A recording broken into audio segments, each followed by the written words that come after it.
오늘 갈릴리 바다에서 일어났던 예수님의 한 사건을 본문에서 우리가 읽었는데, 갈릴리 바다, 여러분 이스라엘 땅에는 갈릴리 호수라고도 하고 바다라고도 하는 큰 호수가 있어요. 둘레만 53km, 많이 크죠? 남북으로 21km, 동서로 13km. 민물 호수지만은 너무나도 크기 때문에 그냥 갈릴리 바다라고 부르는 것이죠. 그리고 이 갈릴리 호수의 위쪽에는 바로 시리아 지역에 헐몬산이 있는데, 이 헐몬산은 백두산보다도 높아요. 영월도 산지이기 때문에 아침에 공기가 잔잔하다가도 햇빛이 딱 뜨면 기온이, 대기가 덮여지면서 바람이 슉 강가로 따라서 골짜기를 따라서 바람이 불듯이, 여러분 이 3,000m 가까이 되는 헐몬산에서 찬바람이 있다가 갈릴리 바다가 대표지면서 바람이 부딪히면서 굉장히 많은 그 풍랑이 일어나는 바다가 갈릴리 바다죠. 오늘 그 갈릴리 바다에서 제자들이 풍랑을 만나서 고생하는 이야기. 근데 그 풍랑 위로 예수님께서 걸어오셔서 제자들을 만나주시고 그들을 구원해 주신다는 이야기입니다. 여러분, 인생을 살아가는 데 있어서 뜻하지 않게 생각지도 않았는데 인생의 큰 풍랑을 만날 때가 있어요. 내 힘으로 어찌할 수 없는 불가항력적인 인생의 풍랑들. 그게 사람과의 관계의 문제일 수도 있고요, 어떤 사람에게는 질병의 문제일 수도 있고, 어느 날 병원에 가서 진단을 받았는데, 건강검진을 받았는데 암이 발견될 수도 있고, 또 여러분 희귀성 질병으로 고통을 당하기 시작하기도 하고, 또 어떤 사람들은 여러분 가족과의 그 사별을 당하는 아픔을 겪기도 하고요. 지난 주간에 영월에서 그런 아픈 일이 하나 있었잖아요. 영월 문화회관 옆에 있는 음식점에 우리 대교회 권사님이 아들이 외아들인데 41살이래요. 그런데 밤에 자다가 아침에 일어나 보니 심장마비로 생명을 잃은 것이었어요. 외아들. 결혼해서 초등학교 다니는 아이가 있다고 제가 얘기는 들었는데, 정말 황망한 일을 그 권사님 가정이 겪게 되었죠. 우리 인생을 살아가는데 뜻하지 않게 이렇게 크고 작은 인생의 풍랑들을 만나게 됩니다. 이 풍랑 속에 우리는 놓이게 될 때 절망하게 되고, 왜 이런 고난이 나에게 찾아왔는지 두려워하게 되고 절망하게 되는데, 여러분 신앙의 길을 걸어가는 우리들도 예외는 아니에요. 안 믿는 사람들에게만 이런 어려움이 오는 게 아니고, 국가적으로 볼 때 저 우크라이나는 러시아로 인하여서 지금 1년 넘게 전쟁 중에서 너무나도 큰 아픔을 겪고 있죠. 국가적인 풍랑이지요. 이런 풍랑을 만날 때 우리가 어떻게 해야 될까? 오늘 말씀을 통하여서 우리에게 주시는 하나님의 뜻을 알 수 있는 귀한 시간이 될 수 있기를 축복합니다. 오늘 본문은 2000년 전 유대 땅 갈릴리 바다에서 일어난 사건이죠. 예수님께서 요한복음 6장 쭉 우리가 말씀을 보고 있지만, 오병이어의 사건 이후에 일어난 오병이어의 사건은 예수님의 네 번째 표적이에요.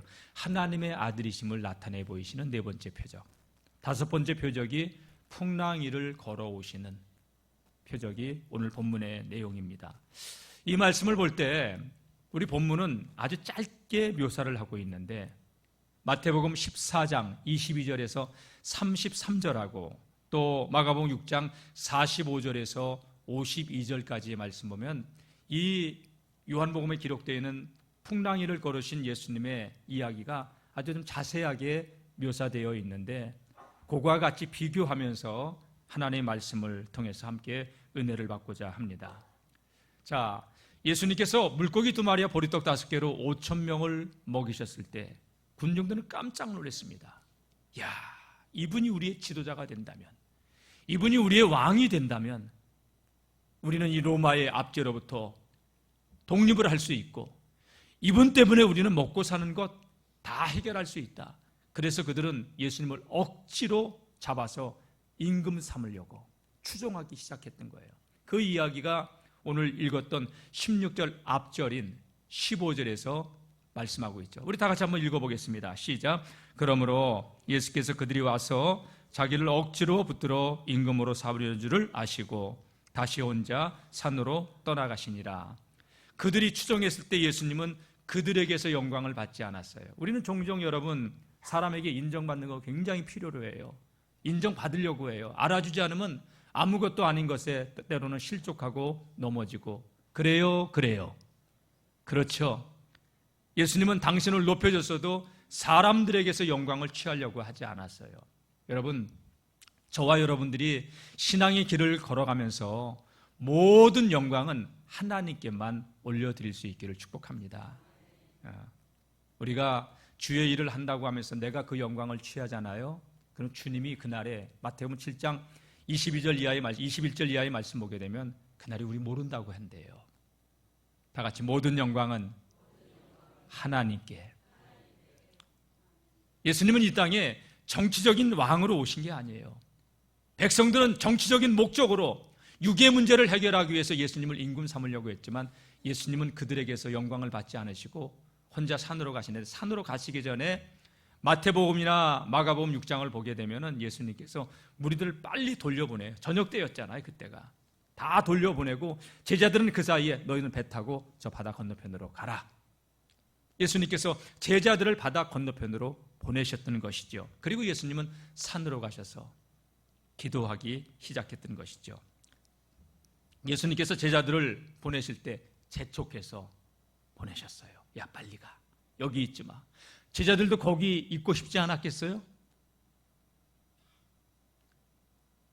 제자들도 그 자리에 군중들과 같이 있고 싶었겠죠. 왜? 예수님을 임금 삼으려고 하는데, 야, 우리 주님이, 야, 군중들이 이제 임금 삼으려고 해. 그러니까 이걸 띄워주면서도 얼마나 놀랐을 거예요. 띄워줘도 양식은 줄어들지 않고 계속 넘쳐났고, 그런 광경을 바라본 군중들은 예수님을 임금 삼으려고, 야, 우리가 선택은 잘했어. 탁월한 선택했어. 예수님만 우리 옆에 붙어 있으면 우리는 뭔가 한 자리 할 수 있어. 제자들의 생각을 아셨어요. 마음을 아셨어요.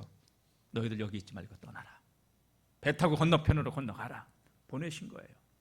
여러분, 그런 상황에서 배에 탈 때 제자들이 그냥 탔겠어요? 물고기 2마리와 보리떡 5개로 몇 명을 먹이셨다고요? 5,000명. 먹고 남은 광주리가 12광주리. 여러분, 그 광주리 사람들이 가져갔을까요? 제자들이 가져갔을까요? 제가 신방 가서 보지는 않아서 잘 몰라요. 그런데 느낌이 제자들이 그거 배에다 실었을 것 같아. 그리고 배 타고 가면서, 야, 정말 우리 주님 대단해. 이게 어떻게 가능해, 이게? 이거 말도 안 돼. 우리가 하지만 봤지? 나눠줘도 모자라지 않는 것. 이게 어떻게 가능해? 야, 사람들이 눈이 희둥거려지면서 예수님을 갖다가 임금 삼으려고 하는데, 어우, 진짜. 여러분, 우리가 교회 거지만 나눠줄 때 기분 좋아요, 안 좋아요? 예? 여러분, 그때 내가 나눠준다고 하지 마시고요. 죄송합니다. 저 높이려고 하니까 목사님이 갖다 주라고 해서 이렇게 갖다 줘야 돼요. 왜? 그래야 여러분 전도가 되지는 거예요. 제가 나눠드리는 건 아니에요. 근데 내가 기마에 있으듯 하지 마세요, 여러분. 그리고 주님이 갖다 주라고. 왜냐? 교회의 대표가 되니까. 제가 영광 받으려고 하는 게 아니에요. 왜? 그래야 제가 가서, 목사님 지난번에 감사했어요. 그러면서, 야, 빠지지 말고 오세요. 이렇게 말할 때 덕이 되고. 그래요. 이거 지혜예요, 지혜. 우리는 그렇다고 제가 영광 받으려고 하지도 않잖아요, 여기서. 여러분은 그렇게 해야 된다는 거예요. 근데 우리는 교회 거지만 내 거 아니지만, 내가 악착같이 챙겨서 자기 거 가져왔어. 그러지 말고요, 목사님이 갖다 주랬어. 이러면 더 은혜스럽잖아요. 그렇죠? 다 같이 먹든지 마시든지 무엇을 하든지 누구를 위하여? 예, 전규택 목사의 영광이 아니에요. 주님의 영광을 위하여. 우리는 우리의 삶을 통해서 주님이 영광 받으셔야 돼요. 자, 제자들이 아주 어깨가 으쓱으쓱했던 거예요. 들떠 있었어요. 예수님 근데 이상해. 왜 우리를 갖다가 거기서 떼어놓고 가라고 하셨는지. 그냥 같이 있으면 더 좋은데. 같이 있으면 여러분 성도들의 마음엔 이런 마음이 있는 거 알아요? 도시교회들의 그런 특징들이 있는데요. 여의도 순복음교회, 나 여의도 순복음교회 다녀. 나 저기 강림교회 다녀. 그런데 다니면요, 사랑의 교회 다녀. 그러면 자기 믿음의 수준이 그 수준인지 알아요. 착각하지 마세요, 여러분. 우리 목사님이 그래서 시골의 작은 목사들, 개척교회 성도들 아주 우습게 여기는 꼴 같지 않은 상황들이 종종 보게 돼요. 시골 교회 목사들 얼마나 우습게 여기는데요. 여러분, 저는 아무리 큰 교회를 다녀도, 아무리 큰 교회에서 목회를 해도 하나님을 모르면 작은 종, 교인 몇 사람이 없지만 하나님을 아는 종이면 큰 종, 하나님을 아는 사람이면 큰 믿음의 사람. 아무리 큰 교회에서 위치를 가지고 있다 하더라도 하나님을 모르는 홈리와 비느하스 같으면 작은 자. 저는 우리 성도님들이 하나님을 알기를 바라요. 머리로 아니라, 지식으로 아니라 경험으로 하나님을 알기를 주의 이름으로 축복합니다. 어쨌든 제자들은요, 이 사건 이후에 굉장히 흥분되고 업돼 있었어요. 이거 어떻게 이런 일이 가능해? 근데 우리 주님은 참 알다가도 모를 일이야. 제자들이, 그 백성들이 임금 삼아주려고 하는데 왜 그 자리를 마다해? 그리고 왜 우리는 뛰어나? 우리랑 그들하고 같이 있게 하시지. 여러분, 제자들의 관심은 어디 있었어요? 지난주 말씀의 제목이 뭐예요? 생명의 떡이잖아요. 제자들의 관심은 항상 이 땅에 있었어요. 3년 내내. 어쩌면 그 모습이 우리들의 모습이에요. 주여 주여 하면서도 우리는 하늘의 것보다는 땅의 것에 더 애착을 갖고 관심을 갖고 거기에다 소망을 두고, 제자들이 그랬던 것처럼 우리도 그런 모습을 하고 있다는 거예요. 자, 제자들이 그렇게 배를 출항을 해가지고 바다를 가는데 바다 한가운데서 풍랑을 만났어요. 제자들은요, 어부 출신이 많아요. 갈릴리 바다에서 잔뼈가 굵은. 근데 그들의 힘으로 어찌할 수가 없는 거예요. 바람이 거슬림으로 배는 앞으로 한 척도 나갈 수가 없었어요. 여러분, 동강 물살 센 곳에서 아무리 수영을 잘해도 앞쪽으로는 다 헤엄을 치고 나가려고 해도요, 발장구를 치고 헤엄을 해도 떠내려가게 돼 있지 않아요? 맞죠? 그런 거 마찬가지예요. 그 풍랑을 인간의 힘으로 어떻게 거슬리고 그들의 목적지로 갈 수 있겠습니까? 예수님은 기도하면서, 그 밤에 일어났던 일이지만 성경 말씀 보게 되면 마가복음 6장 48절 이하에 바람이 거스름으로 제자들이 힘겹게 노젓는 것을 보시고 가지 않고 있는 것을 보고 계셨다는 거예요. 그래서 밤중에 이런 일을 예수님이 보고 계셨다는 것을 생각해 볼 때 달밤이었을 거다라는 생각을 저는 해요. 칠흑 같은 어둠 속에서는 불빛이 없으면 아무것도 안 보이지만 제자들은 그 달밤에 배를 젓고 있는 것을 예수님이 산에서 기도하면서 보고 계셨던 것이죠. 근데 아무리 해도 나가지 않고 풍랑은 거세지고 있고, 그래서 예수님께서 그것을 보시면서 기도하시다가 또 봐도 그 자리에 있고, 기도하시다가 또 봐도 그 자리에 있고.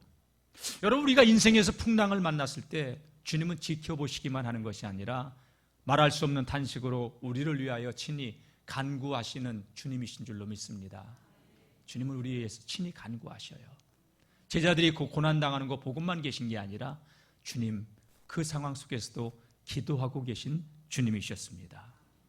자, 저녁 때 그들이 배를 띄웠지만 밤 사경이 되도록 배는 목적지에 가지 못하고 바다 한가운데 있었어요. 앞으로도 못 가고 뒤로도 못 가고. 우리 인생의 풍랑을 만났을 때 이러지도 못하고 저러지도 못할 때, 질병 때문에 또 경제적인 어려움 때문에 이러지도 못하고 저러지도 못할 때가 얼마나 많습니까? 너무 고통스러워서 차라리 죽고 싶은 마음이 들 수 있을 정도로 힘들고 어려울 때가 있습니다.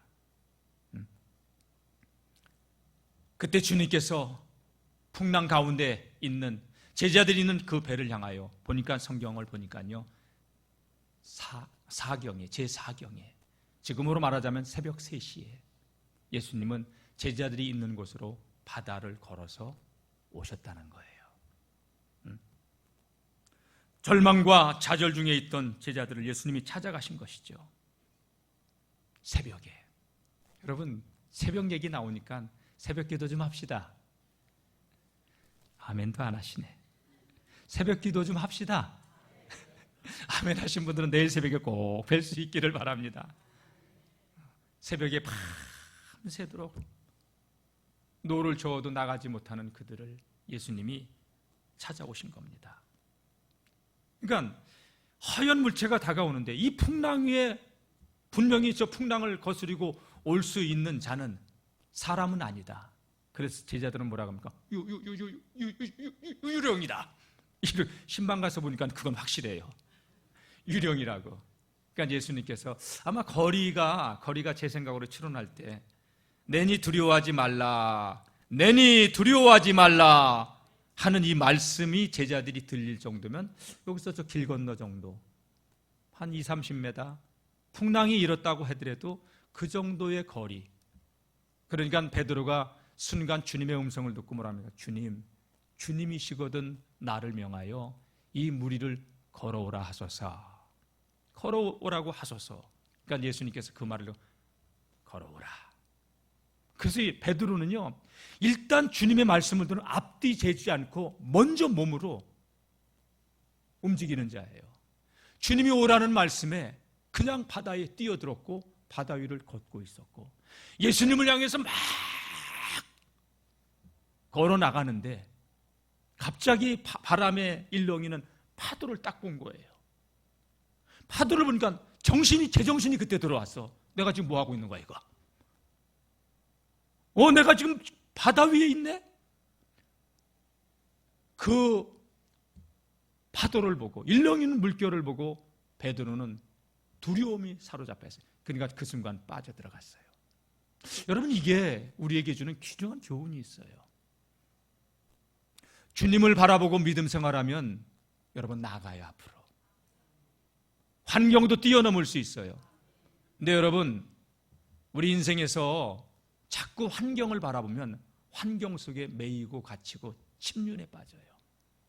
그 생각에 붙들려가지고 마귀는 교묘하게 그 생각의 끈을 거미줄이 한 번 왔다 갔다 두 번 왔다 했는데 견고한 그 줄을 만들고 거미줄을 치듯이 생각에 사로잡혀가지고 여러분 불신앙하게 되고 믿음이 성장하지 못하고 거기에 발목이 잡히는 경우가 많다는 거예요. 여러분, 인생에 항해를 할 때 우리는 끝까지 우리 교회표 온전케 하시는 예수님만 바라보고, 할렐루야, 믿음의 주여 온전케 하시는 주님을 바라보고 가야지. 저도 사람인지라 사람을 바라보면 낙심이 왜 안 되겠어요? 환경을 바라보면 왜 낙심이 안 되겠어요? 우리는 사람인지라 그럴 수밖에 없어요. 가끔 제가 이렇게 설교하다가요, 전화가 오면 여보세요 그러면요, 제가 그거에다가 어디를 했는지 잊어버려 내가. 그리고 이렇게 나가는 사람 있잖아요. 그러면 내가 주님을 바라봐야 되는데 사람 보고 있다가 저 사람은 왜 나갈까 이 생각하다가요 설교를 놓쳐버려. 나도 그래요. 내가 주님을 바라보면서 말씀을 전해야 되는데 주님을 놓쳐버리면, 여러분, 우리는 육의 눈을 가지고 있기 때문에 안 바라볼 수는 없죠. 그러나 여러분, 끝까지 주님 바라봐야 돼요. 환경에 속지 마세요. 주님의 약속의 말씀 붙들고 오뚜기처럼 일어설 수 있기를 바랍니다. 예수님 믿기로 결단했다면 뒤 돌아보지 마세요. 쟁기를 손에 잡고 뒤를 돌아다보는 자는 하나님 나라에 합당하지 않대요. 우리는 환경도 사람도 바라보지 말고 언약, 예수님만 바라보고 나가야 될 줄로 믿습니다. 예수님 바라보고 나가던 베드로가 풍랑을 보고 빠져들어가니까 주여 살려달라고 나를 건져달라고 소리쳐요. 주님이 다가오셔가지고 베드로를 건져 올리시면서 이런 말씀을 하셔요. 믿음이 적은 자여, 믿음이 작은 자요, 왜 의심하였느냐? 여러분, 믿음이 없다고 얘기하지 않아요. 믿음이 작아졌다고 얘기해요. 왜 의심하고 있냐고. 여러분, 의심하지 말고 십자가에서 우리의 모든 저주를 속량하신 예수님 끝까지 붙잡고 승리할 수 있는 하나님의 사람들이 되시기를 주의 이름으로 축복합니다. 시선은 우리 주님께 둬야 돼요. 십자가에 달린 예수 그리스도를 바라봐야 돼요. 여러분, 우리의 인생이 아무리 힘들고 어려워도 십자가에서 마지막 고통까지 아버지의 뜻에 순복하기 위해서 십자가에 매달리신 주님 생각한다면 우리가 못 이겨낼 한경 없습니다. 다 같이 믿음의 주여, 온전케 하시는 예수님만을 바라보자. 네. 우리가 주님을 놓쳐버리면요, 자꾸 환경에 매이게 되는데, 우리가 교회 일하면서도 자꾸 주님을 바라보지 않고 내 영광을 취하다 보면 거기에 실족할 수밖에 없는데, 끝까지 주님만 바라보기를 바랍니다. 넘어지고 쓰러진 분들이 있다면 우리가 지금 이 자리에서 바라볼 분은 다 같이 오직 예수 그리스도. 아멘. 제가 목회하면서 느낀 게 있어요. 그게 뭐냐면 이 세상에는요, 천국과 같은 교회가 없다는 거예요. 조금 정도의 차이는 있어요. 좀 좋은 교회, 조금 안 좋은 교회는 있어요. 근데 완벽하게 우리의 모든 마음을 충족해줄 수 있는 교회는 없어요. 어디 가야 있을까? 예, 천국 가야 있어요. 왜? 교회는 여러분, 죄에서 용서받은 상처 입은 자들이 모여서 공동체를 이루고 있기 때문에, 그리고 부한 자도 가난한 자도 배운 자도 못 배운 자도 나이가 많은 자도 어린아이도 함께 모여있는 공동체에 있기 때문에 다 달라요. 그래서 말이 많은 거예요, 교회가. 그래서 사람 소리에 너무 귀를 기울이지 말고 어디에 귀를 기울여야 되냐? 주님의 말씀에 귀를 기울이고 가야 되는 줄로 믿습니다. 자, 예수님께서 베드로를 풍랑 속에서 건져주시고 배에 오르셨더니 그 배는 앞으로 나가기 시작했고 그들의 목적지 바다 건너편으로 갈 수가 있었습니다. 오늘 본문 말씀 보게 되면 이렇게 말씀하고 있죠. 이에 21절, 배로 영접하니 배는 곧 그들이 가려던 땅에 이르렀더라. 예? 바람이 그치고 그들이 가려고 하는 목적지를 향해서 배가 나아가게 됐을 때 배에 있는 사람들이 마태복음 14장 32절 말씀 보게 되면요, 이렇게 표현하고 있어요. 함께 예수님이 배에 오르매 다 같이 바람이 그치는지라. 예수님이 배에 오르니까 바람이 그쳤어요. 여러분, 주님이 함께 하시면 인생의 풍랑도 잠잠해질 줄로 믿습니다. 질병의 풍랑도, 또 경제적인 풍랑도, 자녀들의 풍랑도 잠잠해지는 은혜가 있기를 축복합니다.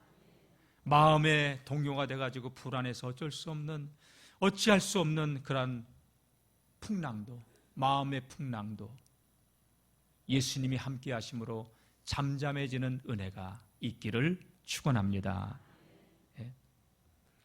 자, 배에 있는 사람들이 이 상황을 목격하고 나가지고 뭐라고 얘기를 하냐? 예수님 앞에 엎드려 절을 합니다. 여러분, 배에 있는 사람들이 누굽니까?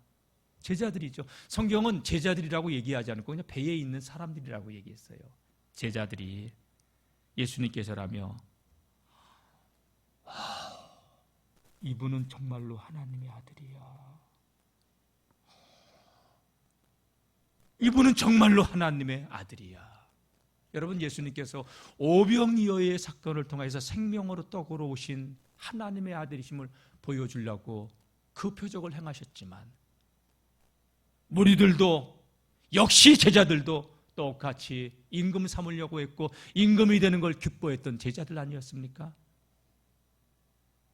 주님은 그 오병이어의 표적을 통하여서 생명의 떡으로 우리의 인생의 모든 문제를 해결해 주는 구원자로 오신 하나님의 아들이심을 드러내셨건만 그들은 육신적인 관점으로서 임금만 삼으려고 했고 제자들은 그걸 극구했던 것이고 제자들을 따로 떼어서 한적한 곳으로 바다로 배를 타고 항해하게 하신 후에 제자들에게 무리로 걸어오는 이 사건을 통해서 하나님의 아들이신 것을 나타내 보여주셨다는 거예요. 여러분, 예수 믿으면서 예수님께서 주시는 이 땅의 복만을 생각하지 마세요. 신령한 하늘의 복, 영원한 변치 않는 생명의 떡으로 오신 예수 그리스도를 바로 믿고 바로 알고 바로 누릴 수 있기를 주의 이름으로 축원합니다. 오늘 말씀은 우리에게 굉장히 중요한 것을 많이 알려주고 있어요. 인생에 생각지 않은 풍랑 만날 때, 제가 목회를 하다 보니까 이런 이야기를 가끔 들어요. 목사님, 내가 무슨 죄가 이렇게 많아가지고 내가 이런 병에 걸렸나요? 내 가족이 왜 이런 병에 걸렸나요? 그래서 목사님이 얘기하지 마세요. 아니에요. 죄를 많이 져서 그런 게 아니에요. 물론 아담의 죄 때문에 질병은 우리에게 왔어요. 그러나 여러분, 그렇다고 한다면 욥은 죄를 많이 져서 인생의 풍랑, 그가 감당할 수 없는 풍랑이 욥에게 왔어요. 10명의 자식이 한꺼번에 다 죽어버렸어요. 여러분, 양만 7,000마리, 약대만 3,000마리, 어마어마한 재산 다 빼앗겼어요. 그리고 여러분, 온몸에 욕창이 나가지고 기아장으로 제에 앉아서 뻑뻑 긁으면서 얼마나 화가 났는지 그의 아내는 당신 하나님 저주하고 죽으라고 할 정도로. 욥은 그런 고난을 당했는데 욥이 죄 지어서 그런 고난이 왔어요? 그런 풍랑이 왔어요? 아니란 말이에요. 여러분, 인생의 풍랑이 와도 낙담하지 마시고 여러분, 주님 바라볼 수 있기를 주의 이름으로 축원합니다. 하나님이 나 버렸나? 버리긴 왜 버려? 하나님이 날 버렸다고, 그래서 내가 이런 고난을 당하고 있다고. 아니에요. 여러분, 그럼 예수님은 하나님이 버려가지고, 물론 나의 아버지여 아버지 어찌하여 나를 버리셨나이까 그런 기도를 했지만, 하나님께서는 예수님을 통해서 완벽한 하나님의 구원을 이루는 십자가의 죽기까지 아버지의 뜻을 이루고 우리를 구원하셨잖아요. 여러분, 우리가 바라볼 분이 누구예요? 저도 바라보지 마시고 주님만 바라보세요. 십자가에서 나를 살리시기 위해서 마지막 남은 피 한 방울까지 쏟아주신 그 주님 바라보시기를 주의 이름으로 축원합니다. 그러니까 인생에 겨울이 오고 고난이 왔을 때, 환난이 왔을 때 하나님이 날 버렸나 보다, 이런 쓸데없는 말 하지 마시고요,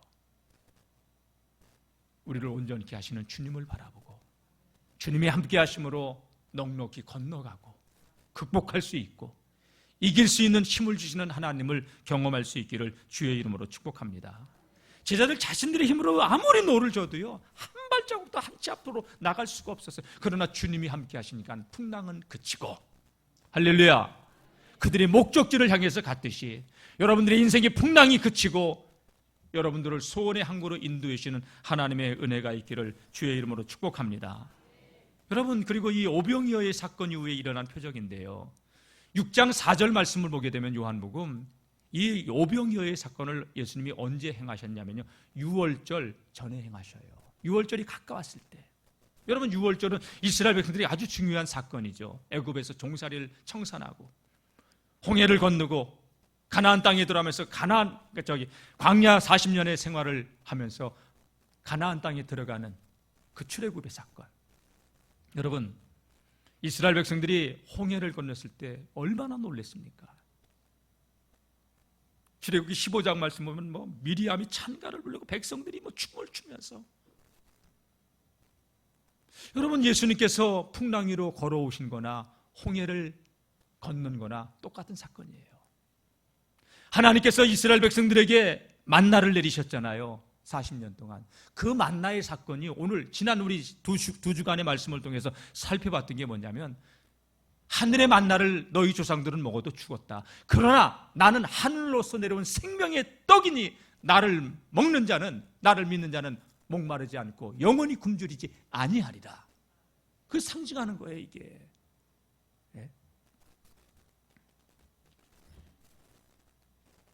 근데 이스라엘 백성들이 홍해를 건너고 만나를 먹었어도 조금만 어려우면요, 모세를 대적하고 원망하고 죽이려고 하고 애굽으로 돌아가자고 자꾸 애굽만 돌아보는 거예요. 쟁기를 손에 잡고 뒤를 돌아보지 마세요. 그냥 십자가만 바라보고 믿음으로 승리할 수 있기를 주의 이름으로 축복합니다. 풍랑을 만났습니까? 위기가 왔습니까?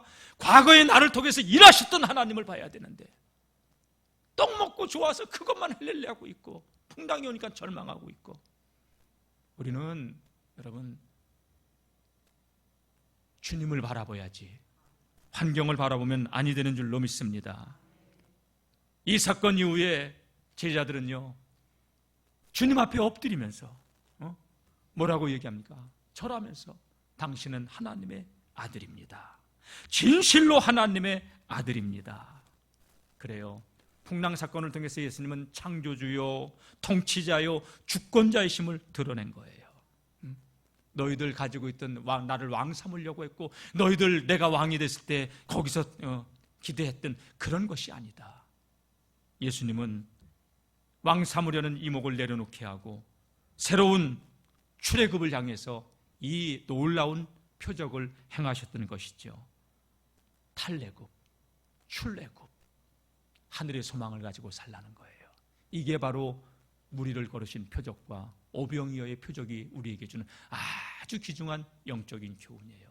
주님이 함께 하시면 풍랑도 잠잠해지고 우리가 가려는 곳에 갈 수 있게 되는 줄로 믿습니다. 주님께서 함께 해주셔서 여러분들에게 그 구원의 은혜가 있기를 주의 이름으로 축복합니다.